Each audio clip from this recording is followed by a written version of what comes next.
The envelope was already on the table when I walked in. No handshake, no eye contact, just that thin, white rectangle with my name typed too neatly, like someone had triple-checked it. "Effective immediately," Robert said without looking up. "Your title has been changed to Strategic Liaison. Compensation adjusted accordingly." That was it. No congratulations. No thank you. Just a new title I'd never heard of. And a 55% pay cut. I didn't respond. I couldn't. Not because I was shocked, but because something colder had already crept up the back of my neck. My name is Nicole Vance. I'm 38 years old, and, until 6 minutes ago, I was the Senior Director of Aerospace Contracts at Halston Aerodyne, just last week. I closed the largest deal in company history, a $1.25 billion order for 5 long-range jets from a European conglomerate. 8 months of red-eyes, translations, backdoor negotiations, international compliance headaches, and I did it, alone. I should have been celebrated, but instead, I sat across from a man who couldn't even say my name out loud. 20 minutes earlier, I stood outside this very room, preparing notes on post-deal logistics. That's when the door opened.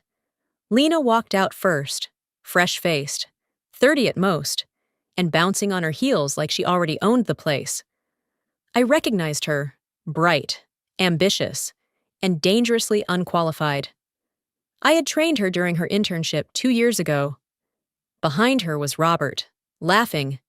They shook hands, casual, confident, synchronized.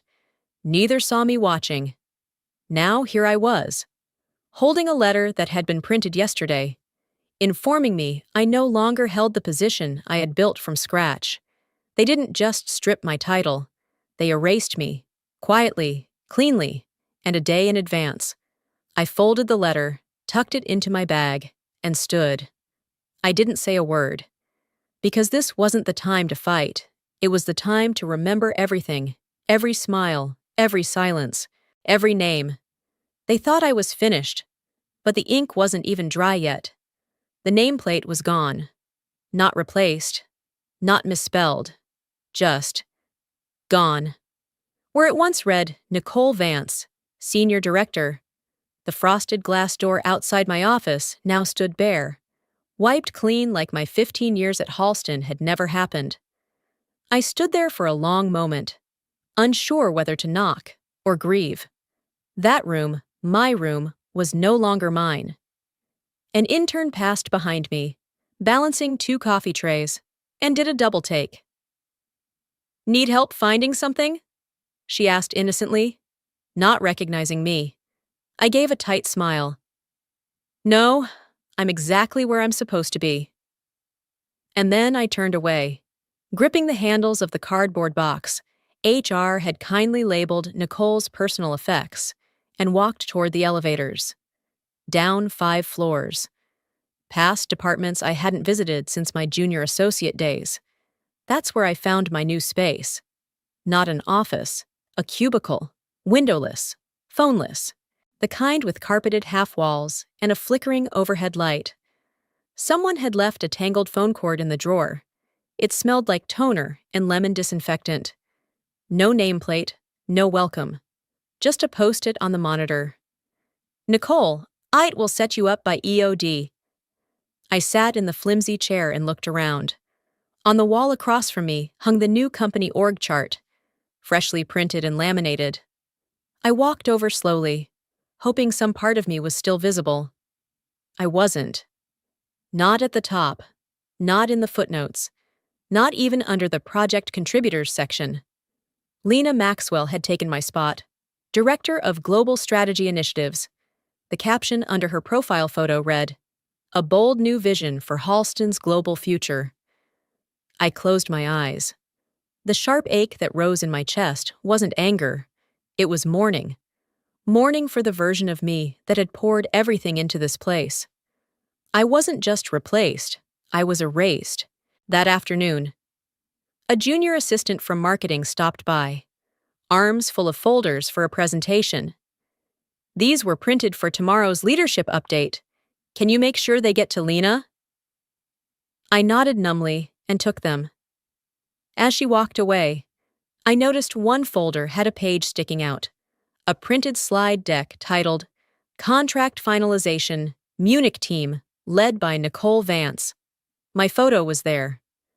I remembered the day it was taken, after the signing, champagne glasses still in our hands, but someone had taken a red marker and crossed out my face.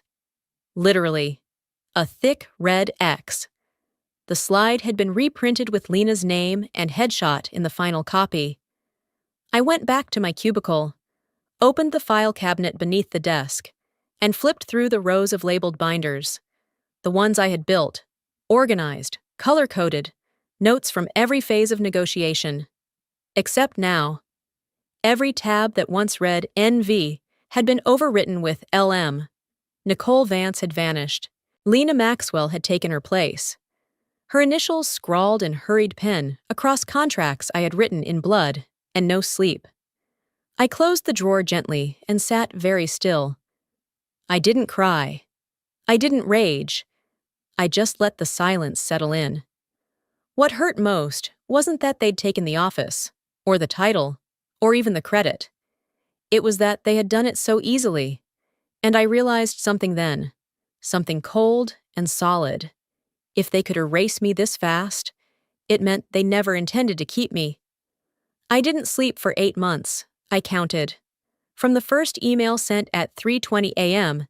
to the final video call that wrapped past midnight in Munich. I was the only person holding the pieces of the $1.25 billion deal together. And now, sitting in a cubicle with someone else's initials on my binders, I wondered how they forgot that so fast. No, they didn't forget. They never bothered to understand. There were nights I reviewed engine specs on the floor of a layover hotel in Frankfurt, eyes burning from jet lag. There were mornings I smoothed my blazer over a hospital gown to take calls from Zurich, after collapsing from sheer exhaustion and dehydration. And there was one December, just 2 days before Christmas, when I sat alone in an airport cafe, watching my mother's FaceTime call ring out. I missed our annual dinner for the first time in 17 years. She said she understood, but I still saw the hurt behind her eyes. I gave Halston everything, every hour, every sacrifice, every version of myself. And when Avianex, our direct competitor, approached me 3 months ago with an offer to lead their global strategy team, I declined. I'm loyal to Halston, I told them. They offered stock. I said no. I went back to my office, shut the door, and kept working on the contract. That contract was my lifeline, my legacy. I hand-built every clause, reviewed every risk assessment, translated cultural nuances, caught errors that legal missed, and at the heart of it all was Clause 47B. It wasn't part of the standard draft. It wasn't even proposed by legal. It came during a dinner in Paris, when the client's COO leaned in and said, "We've been burned before. We need assurance. If you're not leading the implementation, the deal dies." So I added the clause myself, quietly, without telling Robert or Lena. I wrote it in plain language. Operational oversight shall remain under Nicole Vance. In the event of reassignment, client may void this agreement. They signed. We celebrated. And now, the very line I had written to protect the client's trust had become my only line of defense, hidden in plain sight, unread by those too arrogant to believe I was indispensable. I leaned back in my creaky chair, fists clenched beneath the desk, not out of rage, but resolve. They thought they stole the deal from me, but I never gave it away. The strange thing about betrayal is that it always echoes backward. Sitting in that gray cubicle, staring at the name Lena Maxwell on contracts I had bled to build, I kept thinking about one night, the one moment I had truly felt seen. And it wasn't at Halston. It was in Munich. The last phase of negotiations had pushed all of us to the brink. Legal teams were feuding over jurisdictional clauses. Engineering leads kept changing specs midstream. And the client's board was growing restless. The deal was hanging by threads no one else could see, but I was the one holding them. That Friday night, the CEO of the client company, Mikhail Berenger, sent me a text. Dinner, just us. No agenda, 7:30 p.m. Schumannstrasse. I hesitated.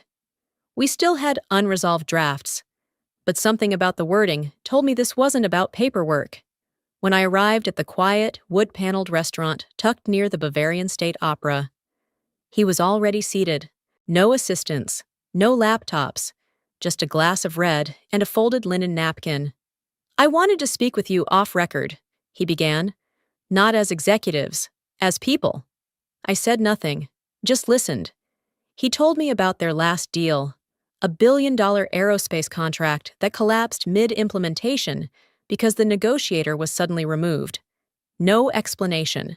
The replacement had no context, no connection, and no credibility. "It cost us 3 years," he said, "and half our reputation." Then he looked at me, right in the eyes. "Nicole, we're not signing with Halston. We're signing with you. If you disappear, the deal disappears too."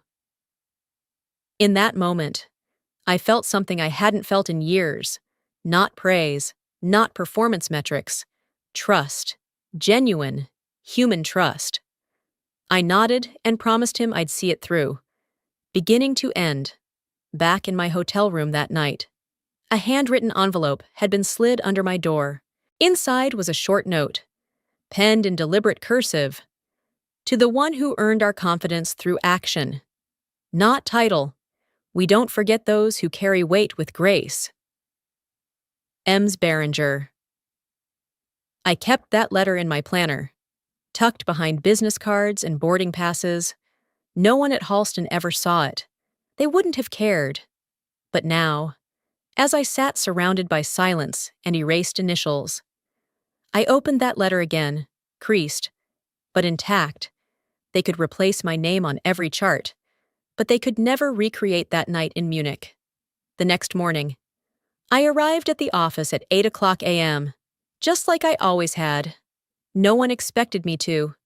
After what they'd done, stripping my title, cutting my salary, replacing my name, they likely assumed I'd disappear.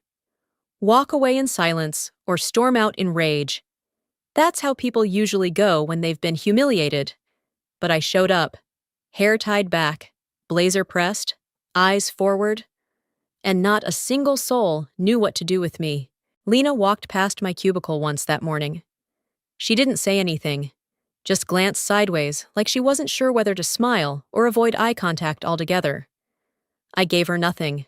No smile, no bitterness, no reaction. Across the hall, Robert's door remained half open. He hadn't spoken to me since the demotion, not even a formal debrief. I caught his reflection once in the glass. He looked straight at me, then looked away. I didn't chase them. I didn't demand to be heard. Instead, I turned to my screen and began writing emails. Not applications, not goodbye notes, blueprints, one by one. I reconnected with former colleagues, people I trusted, engineers I once flew across continents with, procurement leads who owed me more than one deadline, even 2 former Halston execs now quietly leading teams at competitor firms. I didn't ask for help. I just asked questions. Soft ones. Strategic ones. So if someone with deep aerospace compliance experience were available in the next quarter, would that be of interest? Do you still oversee post-deal integration workflows? How's the morale on your international team lately? I wasn't planting seeds. I was checking soil conditions. That Thursday, I took a call during my lunch break. It was from a number I didn't recognize.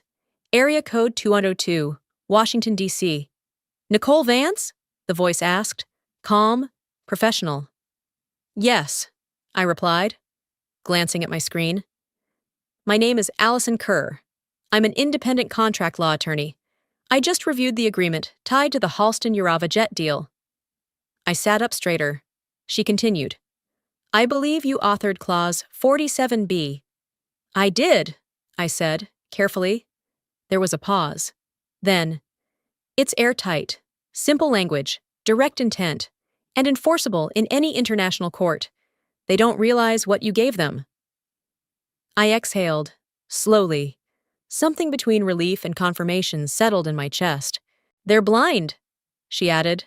That clause was the smartest part of the entire deal, and they've walked right past it. That night. I stayed late, not working, just watching the office hum around me. Lena left early. Robert didn't come out at all.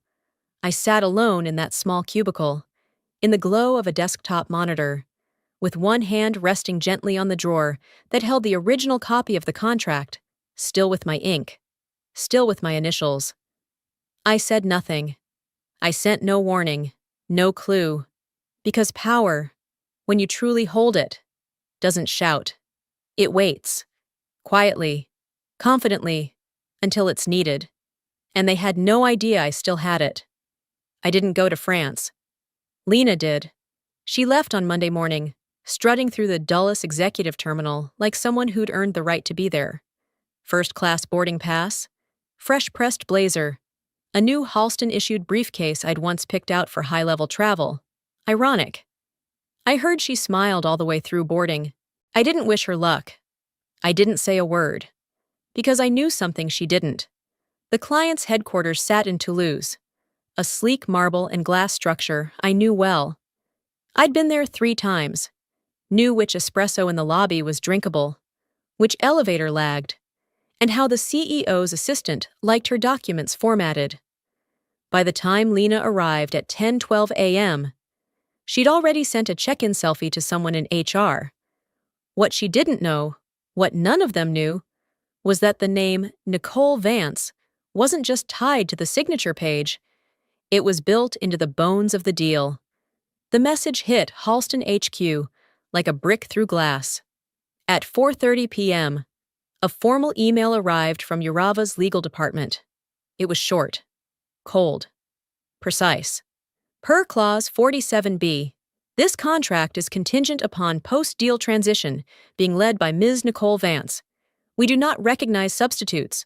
No further meetings will be held. They CC'd everyone, Robert, Lena, legal, compliance, even the board. No sugarcoating, no wiggle room. And just like that, the $1.25 billion handover had no one to lead it, because I wasn't in France, and no one had asked me to be. I found out about the email when a junior analyst walked past my cubicle, wide-eyed. He didn't say anything, but his expression said it all. People started whispering in break rooms, elevator lobbies, Slack threads disguised as team check-ins. No one mentioned my name out loud, but they didn't have to. The story leaked.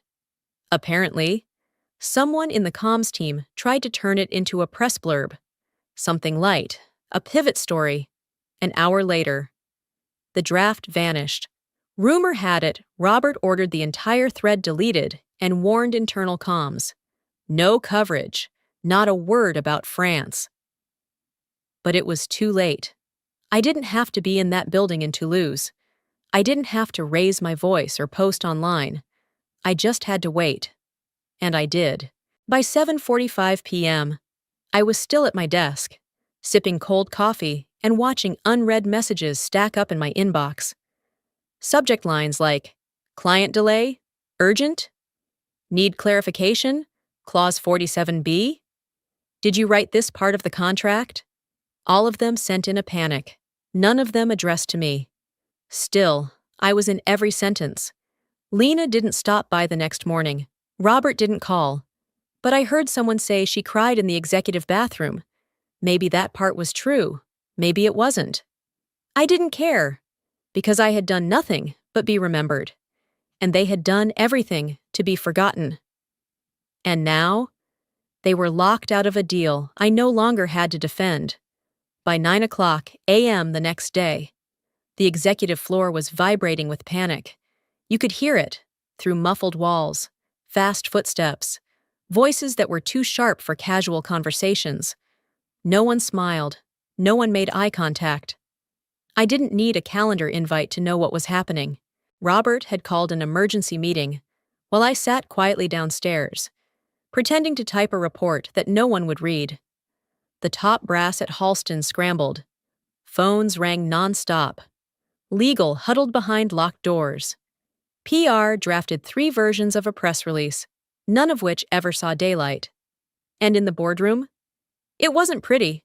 A colleague who owed me more than one quiet favor sent me a message that read only, "Robert's trying to blame legal. It's not going well."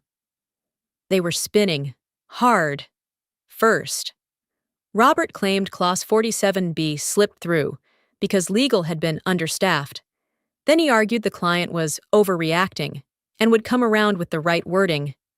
Next, he blamed me for being too involved in the deal. That was the part that made me laugh, quietly, bitterly.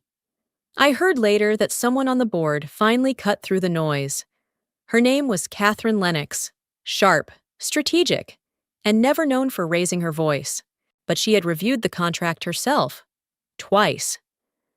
She raised her hand and said, slowly, "Let's stop pretending this was a clerical error." I recall a closed-door conversation just weeks before the signing where Robert explicitly said Nicole was making leadership look weak, that her visibility needed to be scaled back. No one responded. I wasn't in that room. But my silence filled it anyway. By 2:25 p.m., the final blow came. An email from Yurova. Subject line, "Contract status, formal termination notice." The body was brutal in its precision. Due to unapproved personnel changes in violation of Clause 47B, Yurova considers the contract null and void. All associated obligations are hereby dissolved. It wasn't just addressed to Halston's executive team. It was also sent to the investors group inbox, the press relations team, the private inbox of every board member, that night. I stayed late, not out of duty, but to observe. Robert's door stayed shut.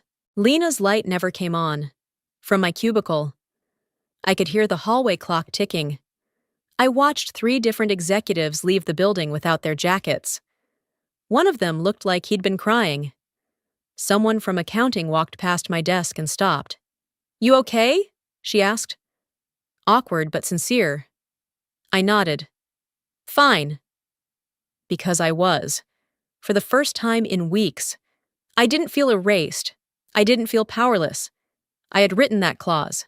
I had protected the deal. They ignored me, and now they were watching everything they built start to slide. In the end, there was no press release, no spin, just silence, panic, and a void they couldn't explain away. And I sat in it. Calm, uninvited, still here. It came at 9:15 a.m. on a Wednesday. I was refilling my coffee when my phone buzzed. Unknown number, Manhattan area code. I almost didn't answer. I was tired. Of everything. But something told me to take it. "Nicole Vance?" a smooth voice asked. "Yes. Speaking." "This is Jonah Patel from Avianex. We spoke a few months ago. I believe the timing wasn't quite right then." I paused, letting the words settle.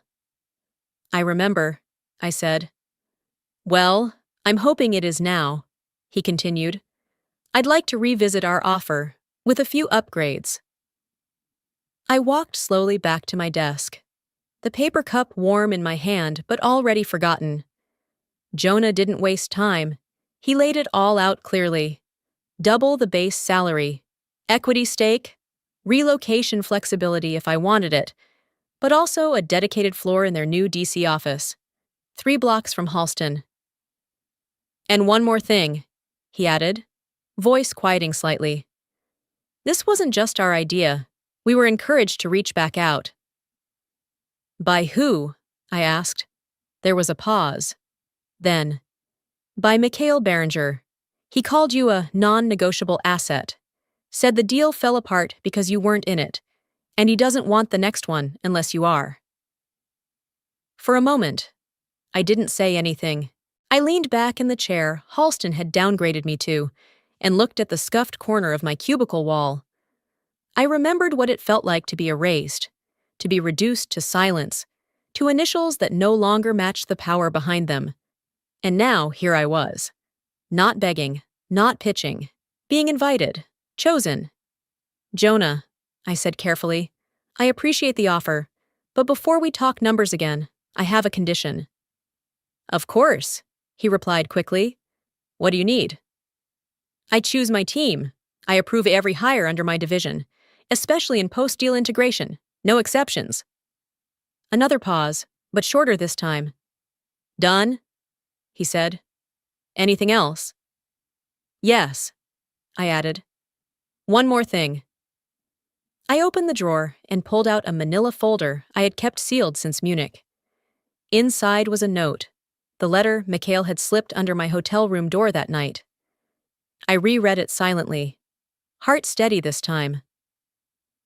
"I don't just want to oversee deals," I said. "I want full life cycle authority, from negotiation to implementation to renewal." "You'll have it," Jonah answered. No hesitation. By the end of the call, I hadn't said yes, but I hadn't said no. I hung up, placed the phone face down on my desk, and stared out the window, watching a flock of birds cross the sky above the Halston headquarters tower. The same glass box that had tried to trap me, then replace me. This wasn't about revenge anymore. This was about restoration, about what happens when you don't just survive being erased. You become the name they can't move forward without. And this time, I wasn't waiting for permission. I was the one making the call. It felt surreal, sitting in a boardroom overlooking Midtown Manhattan, sun slicing through the tall windows, leather folders lined across a custom walnut table. Same contract, same jets, same billion-dollar figures. But this time, I wasn't just in the room, I was leading it. The pen in my hand felt heavier than usual, maybe because it wasn't just ink anymore. It was a signature that meant everything had changed. "Ready when you are?" Jonah said, sliding the final agreement across the table. I looked down at the front page. Total contract value, $1.125 billion client. Yerva Aerospace Vendor, Avianex Global Oversight. Executive, Nicole Vance. My name wasn't just on the document. It was embedded into its very function. Yerva had been clear in their final draft. All stages of post-deal operations, logistics, compliance, client reporting, must be managed directly by Nicole Vance. Substitution is not permitted. They weren't taking any more chances. And honestly, neither was I. When I signed, I didn't just close a deal. I reclaimed my place, not at Halston, but above it. I had left their building quietly. I had absorbed the humiliation. I had sat in silence while they rewrote history with someone else's name. Now I was signing the future, without them. The press release went live at 10:30 a.m. Full color spread on Avianex's homepage. Within minutes, Bloomberg and Reuters picked it up. Avianex secures landmark jet contract with Yerva. Former Halston executive leads new era of aviation strategy. I didn't check Halston's reaction. I didn't need to. But according to a text from someone still inside, Lena saw the article on LinkedIn during a leadership huddle. She froze mid-sentence. Robert read it half an hour later in his private office. Neither one of them had known. No memo, no leak. Just a public unveiling they couldn't undo.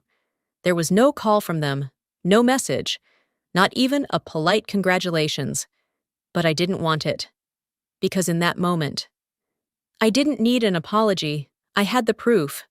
On paper, in ink, in headlines.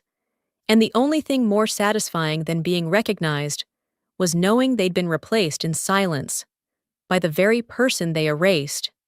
Me. The elevator doors opened with a soft chime. I stepped out onto the top floor of Avianex's new DC headquarters.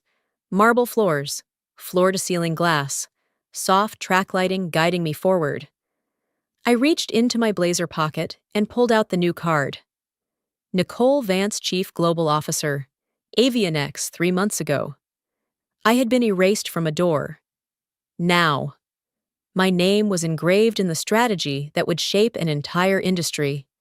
As I made my way toward the boardroom, I passed a glass-walled lounge where a large screen played muted news footage. I didn't stop, but I saw the headline scroll across the ticker. Halston announces 200 job cuts amid failed deal fallout. CEO Robert Halston exits company. I didn't feel joy. Not exactly. I felt release. They had tried to shrink me, and now their empire was folding into itself, like a paper crane dipped in water. The very people who dismissed me had gambled on silence. But silence wasn't weakness. It was strategy. My phone buzzed once in my hand. A text. From Lena. "Can we talk? I think I made a mistake." I looked at it for a moment. Then I locked the screen and slid it into my bag. No reply. No explanation. There was nothing left to say. I pushed open the boardroom door and stepped into a room of waiting executives. The energy shifted. In my hand was a new deal. $3.1 billion, a global supply and service agreement. And just like before, one clause written in plain language. All operations must remain under direct oversight of Nicole Vance. As I took my seat at the head of the table, I wasn't thinking about revenge. I was thinking about legacy, not the kind they print in brochures, the kind that echoes quietly, in rooms where your name carries weight no title ever could. If you've ever been overlooked, underestimated, replaced by someone who never walked the road you paved, then you know what this moment feels like. And if you've made it through that storm, then I want you to remember this. You don't have to shout to win. You don't have to fight dirty to rise. Sometimes, the most powerful comeback is when you say nothing and sign everything. If this story hit home, leave a comment. Tell me where you're watching from. And if you've ever been replaced, I want to hear what happened. Don't forget to like, share, and subscribe. Because out there, someone else is sitting in silence, wondering if they matter. Let's remind them they do.